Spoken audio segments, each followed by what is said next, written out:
Iran और Israel की जंग से एक बहुत बड़ी खबर इस वक्त सामने आ रही है। ईरान अब इस जंग में मुसलसल भारी पड़ता जा रहा है।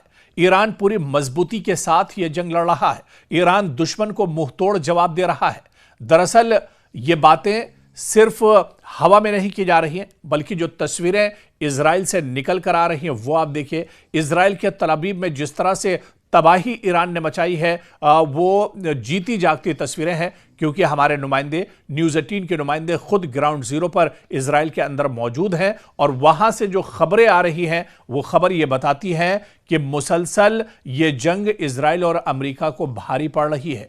आप देखिए कि ट्रंप को पीछे हटने के अलावा कोई और रास्ता अब इस जंग में नहीं बचा है। लेकिन ईरान ने पिछले कुछ घंटों में क्या क्या किया है, जो तस्वीरें अब सामने आई हैं वो हैरान कर देने वाली तस्वीरें हैं।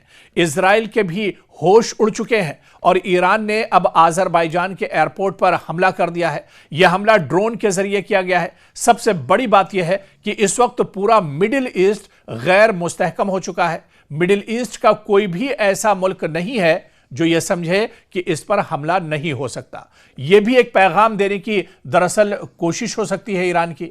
लेकिन जैसे ही यह हमला होता है तो आज़रबाईजान के सदर का बयान सामने आता है। वो कहते हैं कि इस हमले का हम अपने तरीके से बदला लेंगे। इसी वजह से पूरे मिडिल ईस्ट में इस कदर शदीद हमले देखने को मिल रहे हैं, क्योंकि अब इनके पास कोई एक ऐसा शख्स नहीं है जो इन्हें एक वाज़े हदफ दे दे या हिदायत दे दे।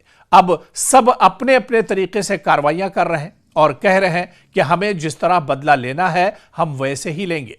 इसी वजह से आज़रबाईजान पर हमला किया गया। आज़रबाईजान पर हमले की एक बड़ी वजह यह भी है कि इजराइल और आज़रबाईजान के ताल्लुकात काफ़ी अच्छे हैं। इनके फौजी ताल्लुकात भी मजबूत हैं। आज़रबाईजान इजराइल से काफ़ी ज़्यादा ड्रोन खरीदता है और दीगर फौजी साजो सामान भी लेता है। और इसी वजह से आज़रबाईजान ईरान के लिए कहीं ना कहीं एक खतरा जरूर है, क्योंकि ईरान चाहता है कि उसके खिलाफ कोई भी जंग इस्तेमाल ना हो सके इस जंग में। और क्योंकि मुसलसल ऐसा हो रहा है, हम अमरीकी एयरबेसेस देख ही रहे हैं कि किस तरह पहले दिन से ईरान ने सबसे पहले अमरीकी एयरबेसेस को निशाना बनाया जो पूरे मशरिक़ वुस्ता में फैले हुए हैं।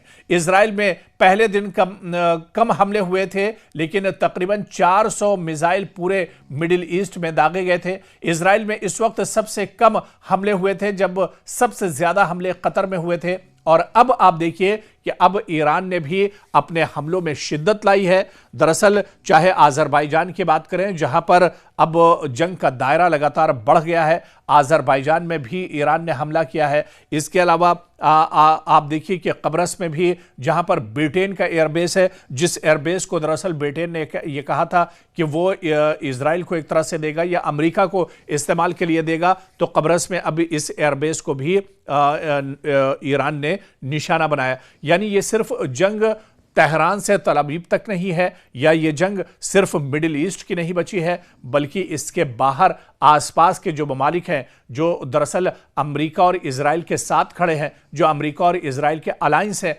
उन्हें भी अब लगातार इस जंग में निशाना बनाया जा रहा है। दुश्मनों को अब पूरी तरह से खमियाजा दरअसल भुगतना पड़ रहा है। और जैसे जैसे ये जंग बढ़ती जा रही है वैसे वैसे अब ईरान भी गियर बदलता जा रहा है। ईरान ने भी अब एक्सीलेटर पर एक तरह से पैर रख दिया है और अब तेजी के साथ ईरान की तरफ से भी ताबड़तोड़ हमले किए जा रहे हैं। जिस तरह से यह खबर तल अवीव से आई थी और इजराइल ने यह खबर दरअसल वाजे की थी कि ईरान की तरफ से खुर्रम शहर 4 मिसाइल का इस्तेमाल किया गया है। यह दरअसल एक क्लस्टर नुमा मिसाइल है जो दरअसल अपने हदफ तक पहुंचने से पहले ही हजारों बम एक साथ निकालती है और जो तकरीबन 8-10 किलोमीटर के दायरे पर एक साथ हमला कर सकती है। तो अब इस जंग का दायरा भी बढ़ रहा है और इस जंग में और भी ममालिक एक तरह से शामिल हो रहे हैं, और यह बताने के लिए काफी है कि जंग अब और ज्यादा खतरनाक होती जा रही है और इजराइल और अमेरिका के पसीने इसी वजह से अब लगातार छूट रहे हैं।